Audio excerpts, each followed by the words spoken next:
What's up, Truth Seekers? I hope you're ready for a barn buster today, whatever that means. Barn burner? Buster? I don't know. I'll look it up afterwards. Thank goodness for Jussie Smollett, because if he hadn't come out and made a total fool of himself and kept the media backpedaling about how insane they were to eat up that narrative, you might look at my next guest book and say, you know what, that can't be right. It's Hate, Crime, Hoax, How the Left is Selling a Fake Race War. And my guest is Dr. Wilfred Reilly. Dr. Reilly, you're on the air. How the heck are you? Pretty good. Got a chance to work out today. The book's selling pretty well. Like most people, I like money. Happy place in my life. How are you? I'm doing good. You know what? I hate people who hate money, and thank goodness for Alexandria Ocasio-Cortez, because she's going to take yours and give it to me. So I'm looking forward to that. But only for 12 years, till the planet ends. So I got a limited window. Sounds like a real threat, a serious one. Look, I meant what I said. We had Black History Month. I had Dr. Swain on last week, and I was really interested to learn that she had not met Dr. Thomas Sowell.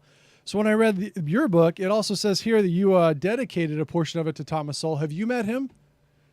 No, unfortunately, I have not. But Dr. Sowell, to a great extent, shaped my view on race relations and a lot of other issues. I know you quote him throughout the book. I just thought it was fascinating. We need to have some kind of Sowell tribute dinner where people like you and Dr. Swain and myself can just go and meet him and say, you know what? Thank you, doctor. Thank you. We appreciate it. Can you help make that happen? Because I don't have the connections yet.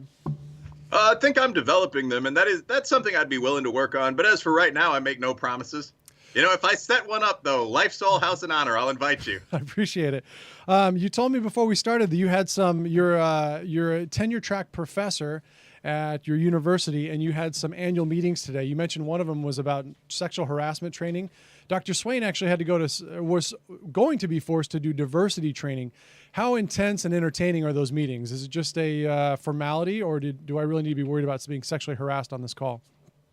I don't think I'm going to sexually harass you or anybody else. I give you permission, by the way. Oh, well, thank you. Then consent is there, that it's not sexual harassment, baby. But, jokes aside, and a lot of this is very well-intentioned, but yeah, one of the things that surprised me about academia, and Kentucky State is a top 30 historically black college, top, I think, 250 university. It's a good school, nothing too unusual. But in academia, even in well-run institutions, there's a massive, massive amount of bureaucracy. So, yeah, you're generally going to go through some diversity background training. Right now we're doing an accreditation called SACS. All universities every 10 years have a large group of people come to the campus, make sure they're still teaching kids. A lot of the things on campus are extremely regulated. We have, for example, coordinators in charge of things like Greek life. So that was, and most of these people don't do a bad job, but that was one of the things that surprised me when I came from the free market sector, which is where I'd been before. I was in charge of some of our sales initiatives on a trading floor called M. Evans in Chicago. And there we basically had a bunch of salesmen. We had one sales director, we had an office manager. So coming into the public sector is kind of like being, an air-breathing mammal and being thrown in the water. There's a lot of unexpected stuff, but I think you'll be safe from my, probing hands today. I think everybody would have been without the sexual harassment training. But anyway, we do that kind of thing for good or ill in academia. Oh, man.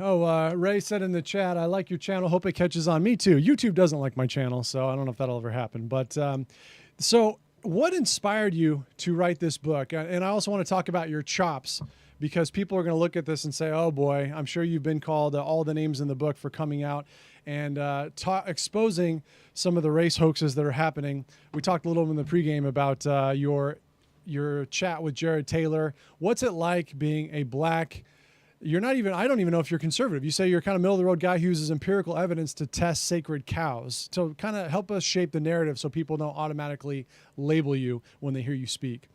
Well, there are a couple. Thanks for asking that question. First, it gives me a chance to pitch my book, Hate, Crime, Hoax, available right now on Amazon from Regnery Publishing.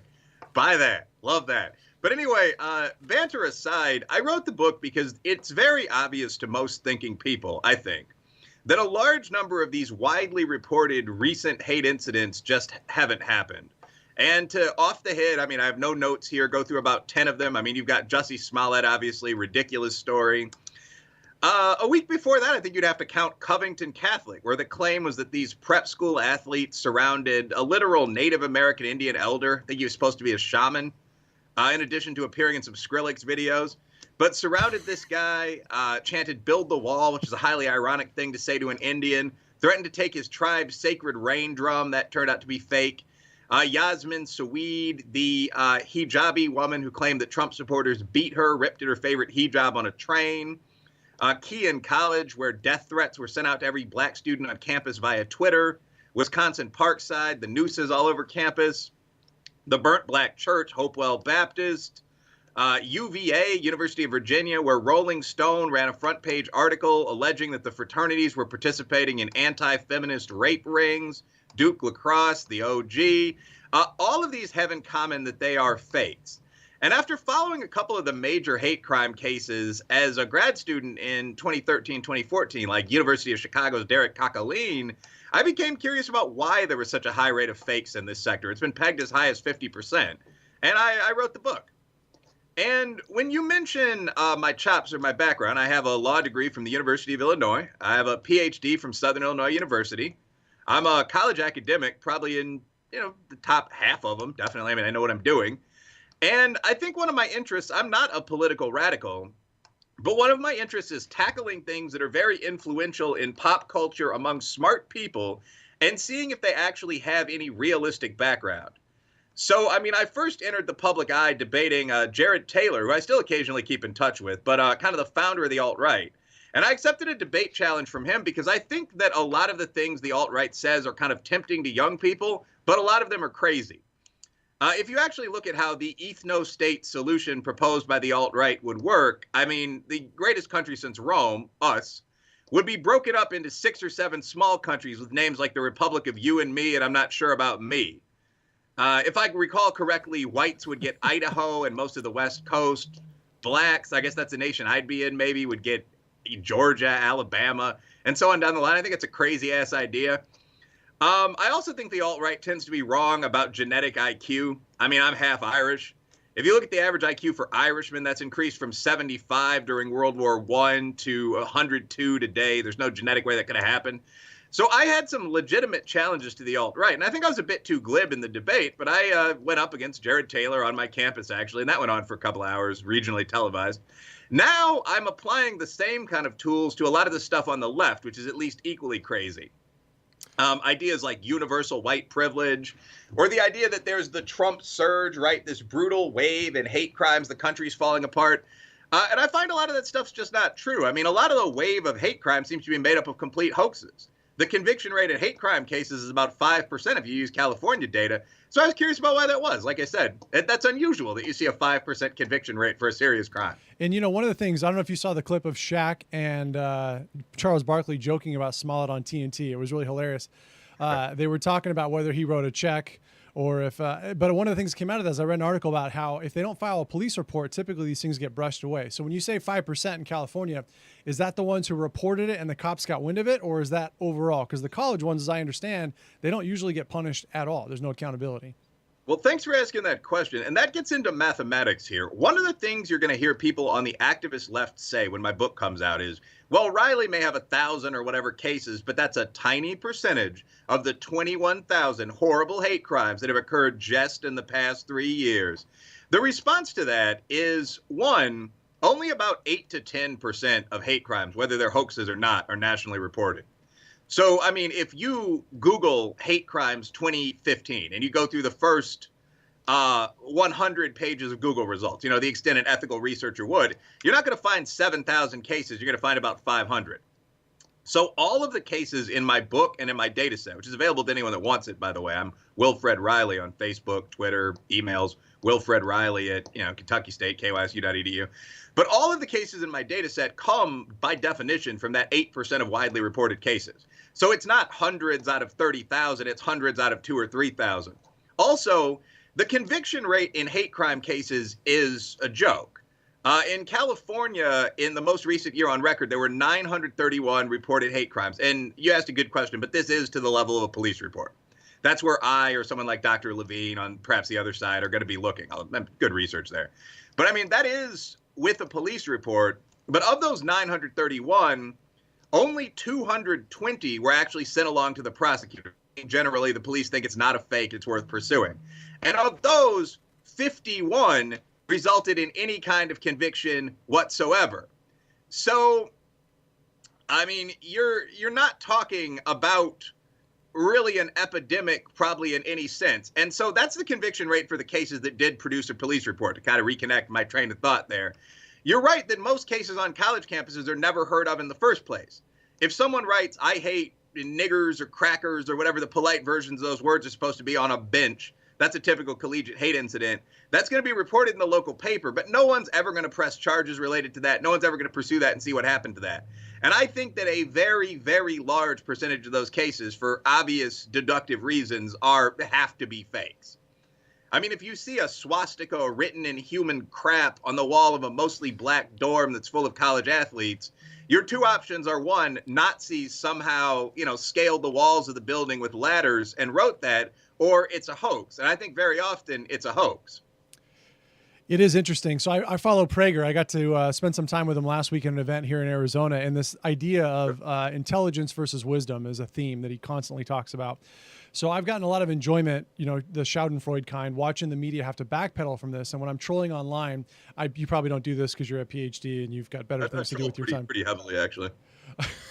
But when they have to come out and say, well, there were other factors at play, basically do anything except admit they were wrong, it's interesting to me to look at the thought process, which is what you analyze here, and say, when you know certain things and when you're wise to certain things, it's easy to predict the outcome. It's not difficult, and the thought process makes it simple. So I want to talk about something you said early on, and you mentioned in the book, I think it's in chapter 1, where there's actually a market process involved here. I read an article the other day, said, why did Jesse do it?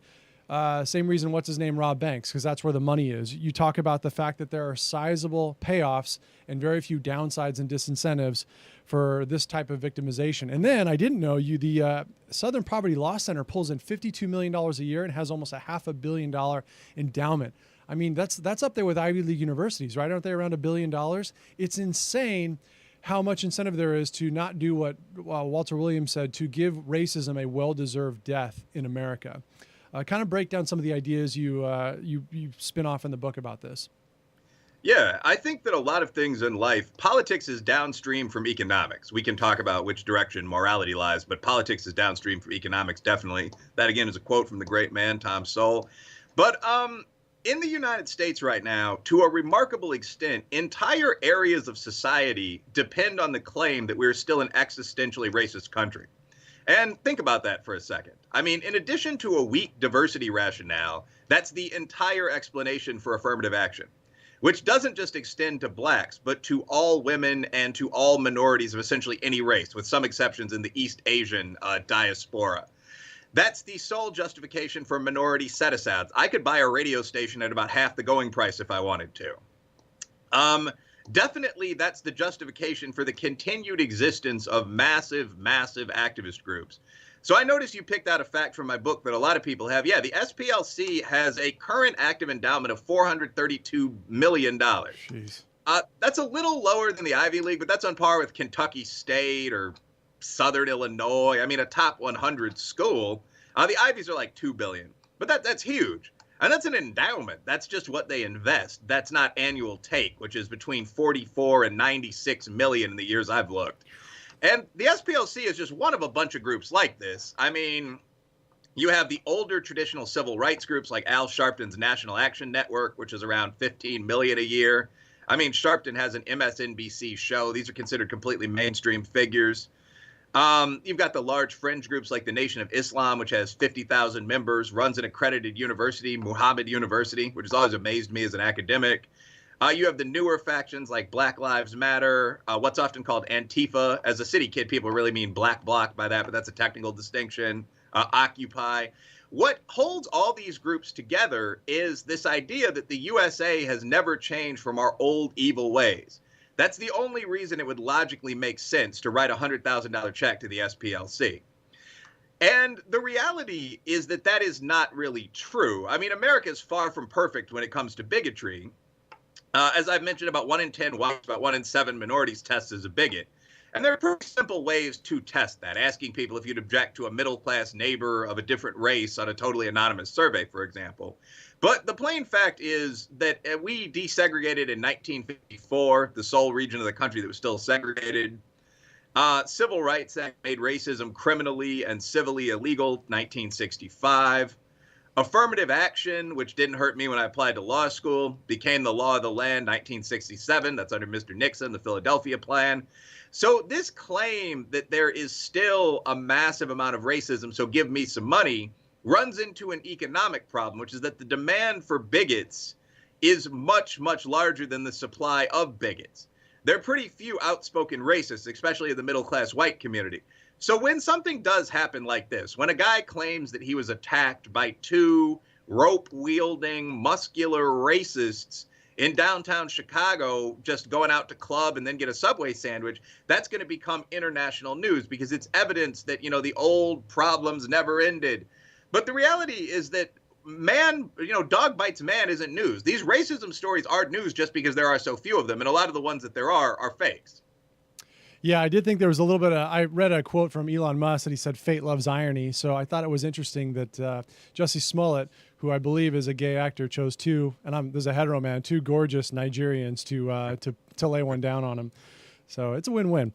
There's pro bodybuilders, glistening in oil in all their pictures. They were his buddies from the gym. Yeah, it's a ridiculous story. And yeah, it is funny. It's hilarious. Come on. One thing, Chicago is a very diverse city. If you're going to stage a hate crime by the KKK or by Trump supporters, don't you have any white friends? These two guys were 6'4" black guys. As soon as they were caught on a video, it was very obvious what was going to happen to the story. So I don't think that was the best setup I've ever seen, certainly. It's a legit question. Does he have any white friends? I'd like to know if he has white friends. I'll be insulted if he doesn't. Intersectionality. You mentioned a couple of things I want to touch on. One, hopefully I can remember what they were. It was about Walter. Oh, I remember what it was when you said you went to law school before the affirmative action kicked in the Ivy League. This is something that's always fascinated me. I have a relative, I'll just leave it at that, who went to Harvard, and she was the pride and joy of the family. And I remember mentioning that there's this issue where Harvard is giving everyone inflated grades at a family reunion. And I never brought that up again. That did not go over well. And now it's come out that it's a big problem. Still haven't brought it up. But Walter Williams, in one of his TV specials years ago, said, I got to go to school before affirmative action, so nobody gave a damn about my feelings. If I wanted to earn an A, I actually had to earn it. And in your book, you talk about how Clarence Thomas put a 15-cent price tag on his law. I believe it was his law degree. I don't remember exactly, which I had never heard before. So you talk about how insulting it is to accomplished minorities who go out and make something happen and then have the sort of Damocles over their head that an employer might have the mindset of, did this person really earn this grade? Do they really deserve the merit I'm going to bestow on them? And I think that's the soft bigotry of low expectations. I think that's, what did I hear the other day? It's called, it's not compassionate racism. There's another name for it that I thought was really catchy. I think for a person who is smart and accomplished and has made it on their merit and their own chops, that's a really, really horrible thing to have to worry about as a perception. And that's the danger of this soft racism that you describe here in your book. Well, I think there are a lot of things that go into that. First of all, there's an argument for affirmative action in some circumstances. I certainly think there was for the first, say, 20 or so years after the Civil Rights Act. But the extent to which affirmative action continues today, I think, would surprise most people. And affirmative action has become one of these thou shalt not speak of it things on the left. We now hear constantly about white privilege, the idea that just by being white, you're slightly advantaged when you do anything, when you go apply for a job, when you go to the store, when you apply to college. The reality, though, is that institutional affirmative action never went away. So white privilege is literally factually false. That might exist in lower end jobs in the purely private sector. But if I apply to a Fortune 500 job, or if I apply to a university, I'm going to have an absolute empirical advantage of about 8 to 15% over my white buddies and competitors. So first, you make the point affirmative action is still in effect. Does that stigmatize your performance? I think only if you participate in the system.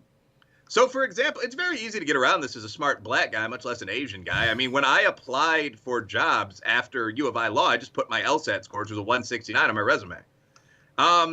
In fact, I went to the school I went to because I didn't want massive affirmative action benefits. If you're African American and you post just a solid middling score, 1,300 on the SAT, maybe 1,180 on the SAT, you're definitely going to receive recruitment from the upper end of the Ivy League. The issue with that is what the social scientists Sander and Taylor call mismatch, where if you're good, if you're a solid 1200 kid, but you're going to Harvard, you're going to finish last in your class. So yeah, I think if you participate in that, you can feel some stigmatization. Stigmatization matters mostly when it comes from inside you. I mean, I just got into U of I. So if anyone says, well, you got in because of affirmative action, I can just say, well, no, I didn't. You know, here's my rank in my class. But if you are part of that system and you think there's something inherently unfair about it, there's something like what's called the thief's effect. Like it's hard to have full confidence. If you have a test score of 1100 and you're in a class full of people that have test scores of 1560, you're going to feel stupid. And the most terrible thing about that is that you're not stupid. If you're a black former high school athlete with an 1100 on the SAT, you should go to the best college in your state. The only problem is that you're being intentionally mismatched with Harvard or Yale.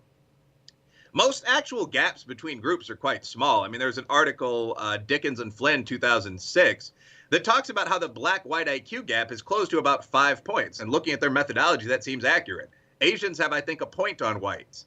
So the issue isn't that any group in the world's highest performing country is stupid. It's that if there's a slight difference between X and Y, and you just ignore that, and you place all the Y individuals among better performing X individuals to get wonky, they're going to do very badly, and they're going to create, I think, to go on a tangent a little bit, an explanation for why that is. And that explanation is often kind of fantastical racism.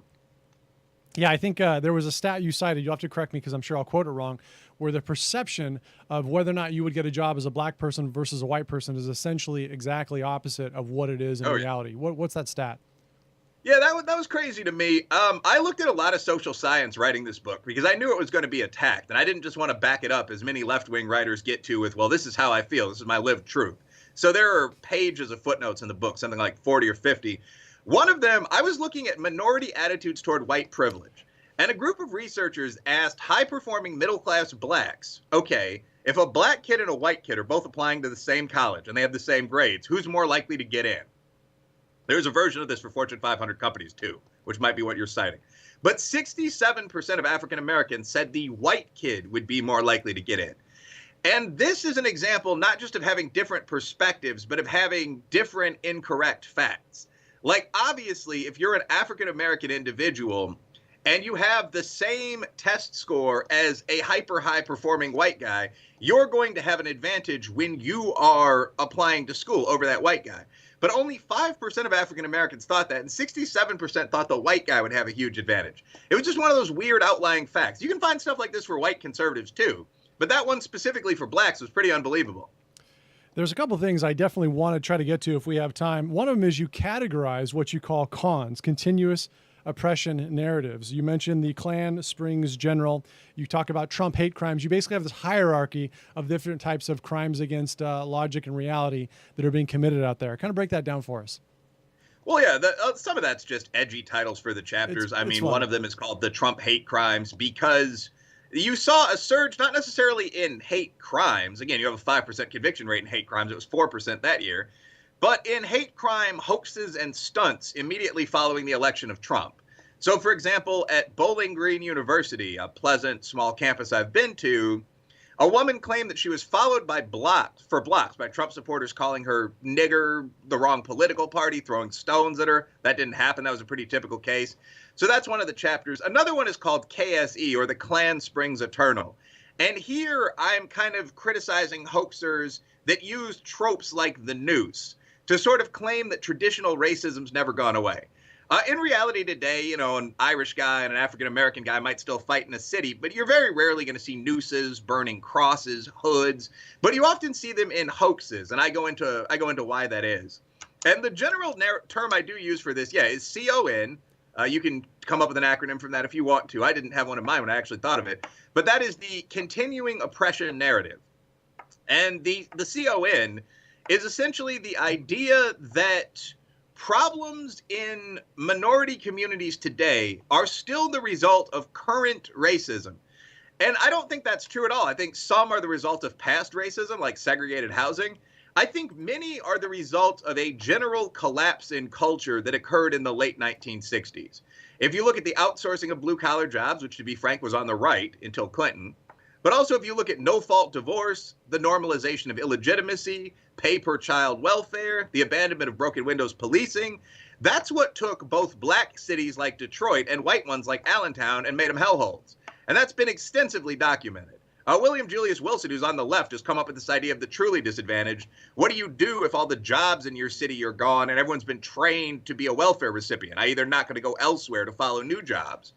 And those sort of things have much more to do with struggles in black communities, and as someone who teaches in Kentucky, I'll say, and poor white ones, than racial prejudice does. Racial prejudice has almost nothing to do with a bunch of contemporary black problems. And there are a couple of proofs of that. I mean, one, they didn't exist in the 1960s. Illegitimacy rate was about 14% in the early 1960s for black people. Two, they don't exist for black immigrants today, like Nigerians or South Indians. And three, they do exist for poor whites. So we have to be aware, instead of just blacks and poor whites blaming each other, you're the real leech, we have to be aware of what the actual problems are that cause issues in our country, and then we have to solve them as Americans. I want to go on a little bit of a tangent. I think it's interesting, coincidental timing here, that when we set up to talk, I had read an article on Front Page about how Jussie Smollett's mom is friends with Angela Davis. And he talks about his ideas of communism kind of affecting the way Jussie Smollett thinks and how it's easier to extort money for doing stupid things rather than have to earn it. And it's, there's some other ideas that are there. But I had interviewed Paul Kengor, which if you're watching my show today, that's a great interview to go back and listen to about communism and some of the things they tried to do. So I wanted to ask you, Doctor, about some names that I don't know if you're in your book because I haven't finished it yet. Names like Manning Johnson, names like Levitt Ford Whiteman. Your book is about the potential race war in America. And Paul Kengor talked about how Stalin literally tried to start a race war. He had guys like Manning Johnson who were the essential capos. Oh, I'm boring him. He's gone. Dang it. All right, I'll just... hey, I'm back. I'm teasing. So Manning Johnson was actually a capo, right, in terms of collecting blacks to try to permeate communism amongst the community. And Levitt Ford Whiteman was one of the first victims who actually went over to Russia to train and to become a communist community organizer. And then he flipped the script and decided he didn't like it very much, and they let him come home, and they ended up killing him in one of the gulags. So I look at that and think, you know what, a race war was a way they felt like they could actually destructure and destabilize America. That's essentially the crux of your book. But since I haven't finished it yet, I want you to do justice to the idea, which I cannot yet do. Well, I think you did pretty well. In fact, you mentioned some names that I haven't seen since my preliminary research period for the book. But look, I think that the far left doesn't like minorities as much as, in my experience, the center right does. Interesting. When you look at where African Americans, for example, have done well in the USA, you have to look at the military. You have to look at athletics. You have to look at the cutting edge music business. Now you have to look at just business. So none of those are especially liberal spheres. In general, if you go to a Bernie Sanders rally or a Rock Against Racism concert, that's going to be one of the whitest environments you're ever going to see. I think that the overall goal of the left is socialism. Not every union guy that votes for the Democrats, but the activist left. If you ask the average AOC voter, the average Bernie Sanders voter, do you identify as a capitalist competitor or as a socialist? They would say as a socialist. I think that leftists, not liberals, have traditionally viewed minorities as easy stalking horses for the promotion of socialism. So the narrative goes like this. America is a racist, prejudiced country that is unfair to minorities. Because of this, you might as well try another model. The primary other model is that practiced by our honorable enemies, the socialists. Why don't you become a socialist? I'm simplifying very, very much here.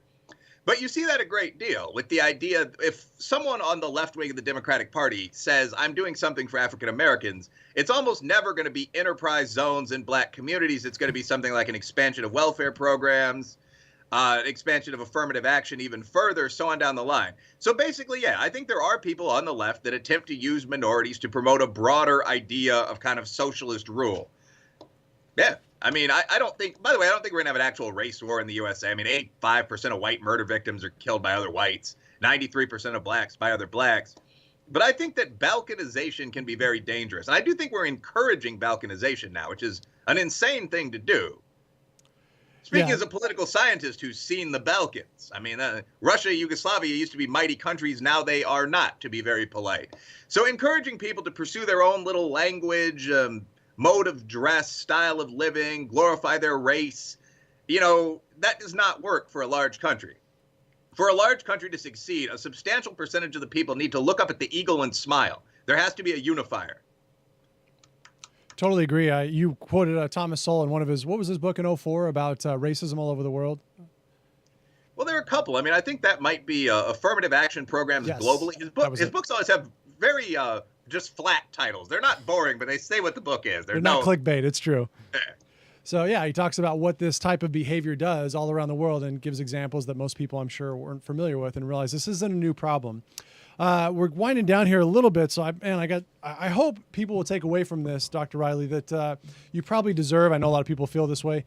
More spotlight than you're getting. So please go and follow Dr. Reilly on social media. I know you're going to do some more media appearances, but at the very least, support him by buying the book and helping him get more of his work out there, because it needs to be part of the debate and the discussion. A couple questions I do have. I'll kind of bundle them up. I'm holding up the chapter guide to your book right now, and I typically ask authors, what is something profound that you learned from writing this that you didn't expect to? And if people only had time to read one chapter, which one would be the most impactful? I think that there are two things I learned while writing this. One is the extremely high price we've put on victimhood, where groups you would never expect, distinguished black preachers, whites now on kind of the alt-right fringe, are falsifying these crimes. And the second, I guess, is the danger of balkanization. One of the final chapter of the book is called White Hot. It's hoaxes from the conservative right by Caucasians. And this seems to be almost totally a backlash to minority identity politics. You didn't necessarily see angry alt-right identity politics until the second Obama administration. If you look at when Jared Taylor wrote White Identity, when some of the Tea Party factions went off in an odd direction, you're talking 2011, 2012. So it appears that there's a backlash to the constant yammering about race and the evil of the country on the left, which is extreme, almost bigotry on the right. So one, balkanization is dangerous. Two, victimhood has been made into a prize. If you could read one chapter, probably the one on colleges. I mean, because that is the hothouse environment where we see the ultimate examples of this. In America, overall, we talk a little too much about our race. That's true for blacks and whites. We complain a little too much. We're a little soft. Colleges are the ultimate exemplar of what happens when that is allowed to flourish, where no one's been in the army yet, no one's been in the working world yet. You just have extreme left-right partisan politics and whining. And it is unbelievable. Some of the cases in the college chapter are insanely bizarre. People taking dozens of hours to prepare nooses and lists of death threats and strew them throughout the campus of Wisconsin Parkside, a pleasant little upper middle class college. Are you talking about Kalila Ford? Because that's actually one of my favorite examples in the whole book. The girl who got caught. Yeah. She spelled her name correctly and everyone else's incorrectly. Yeah, she made these sort of parchment-looking lists of death threats targeting all the black students on campus, but she spelled everybody's name wrong but hers. Yeah, that was unbelievable. That's so racist. I mean, yeah, it's not even I mean, there's a lot of humor there. I mean, she wasn't the highest IQ criminal in the world, not speaking in a racial context. But yeah, anyway, like that was a typical. I'm sorry. I said I'm just being a jerk. I'm being edgy. What racism? Yeah. What was your favorite? I mean, there are literally people will be shocked. Every page you reference or break down an example. What's your favorite one from the book? Kalila Ford is right up there. I mean, the favorite one would probably be Yasmin Saweed because it has all the elements. This is an anti-Trump supporting feminist Muslim college student activist who is also a party girl. And she, in order to cover up the fact that she'd been out late drinking with her Christian boyfriend, which her parents wouldn't have approved of, claimed that a group of Trump supporters had attacked her on the subway. They had ripped her hijab. They had said hijabs aren't feminist, I believe, which is, just on and on and on. The police spent, this is like the first Jussie Smollett. The police spent hundreds of thousands of dollars investigating this ridiculous case. And they finally discovered that nothing like this had ever happened. So she ran away for a couple days. She just disappeared. She panicked and fled, and the cops had to go catch her. And when they caught her, she finally confessed. So her parents then shaved her head, which is apparently like traditional discipline in Lebanese, Muslim, and Christian communities. Who knew? Whatever. But she showed up in court with her head shaved. One of the people there to support her was her brother. It turned out he'd falsified a hate crime. I don't know if that was proven at the time as media attention grew or if that had already been documented, but that was probably the most ridiculous case where what initially seemed to be this national story we could all rally behind turned out to be a complete lie. And the theme of the book is many national stories like that are lies. Don't believe all women or all men or whatever, demand evidence.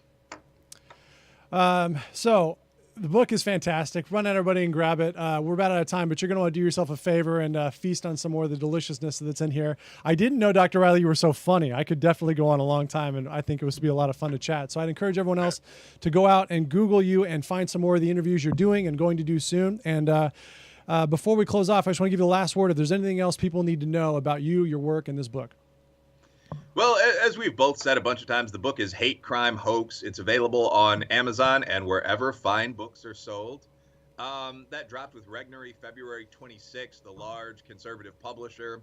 I can be found. I'm Wilfred Reilly. I have a fan page. I'm on Facebook. I'm on Twitter as WillDeBe630. Shout out to my old zip code and jersey number. I mean, but at any rate, the one thing I would close with is the last line I said, demand evidence. If someone says they've been a victim of a crime, don't slap them and scream about communism, but definitely listen and see whether what they're saying makes sense. What the other side in this debate wants, and I'm talking about the left here, but this is the fringe right as well, is blind obedience. You can't talk about certain things because you're white or because you're male or you're from the wrong state or you're the wrong social class. That's all bullshit. Look at things logically and demand evidence that what other people are saying is empirically true. That's the basis, literally, of human knowledge. Wise words. I didn't even get to ask you about your stat of 1 in 10 and 1 in 7. You want to comment on that? That was my last word. I totally forgot about it. Have you taken any heat for saying that blacks are a little more racist statistically than whites? Because that seems totally racist and uninformed. No, I think most people empirically kind of know that. I mean, first of all, neither group is extraordinarily racist by any kind of global standard. Agreed. Even if you do, these small differences between American groups, like when people argue the Asian IQ is 102, since we mentioned IQ, whites 99, blacks 95. For right now, I don't think that's genetic. I think it's tested. But blacks have a slightly higher crime rate. None of these differences on a global scale are especially relevant. This is a pretty successful country. So on the one hand, I think people should stop whining so much about all this stuff. But in terms of the 1 in 10, 1 in 7, you measure that. Snyderman and Carmine's have a great test that's called a list experiment. But essentially on an anonymous scale, just ask people if they would object to kissing a white girl or living next to a black neighbor. Ask 50 anonymous questions so people are a little confused about what the focus is. And yeah, you find about 1 in 10, you find about 1 in 6 to 7. Are minorities more racist? I think that's an interesting question. The default white liberal response would be, well, we can't be racist. Ha ha. But in practice, probably, whites have been trained for decades not to notice their race at all. Minorities haven't. We don't emphasize it to the extent whites think, at least in the business class, but it's utterly acceptable to say, I'm proud to be black, but not, I'm proud to be white. And there are reasonable questions to ask about, does that make sense? All right, Truth Seekers, go out and get the book. Support Dr. Reilly's work. You can support my show by subscribing on iTunes, YouTube, Google, and all the other places where great podcasts are found. Dr. Reilly, appreciate your time so much, and best of luck to you, sir. Thanks, sir. Have a good day. Take care.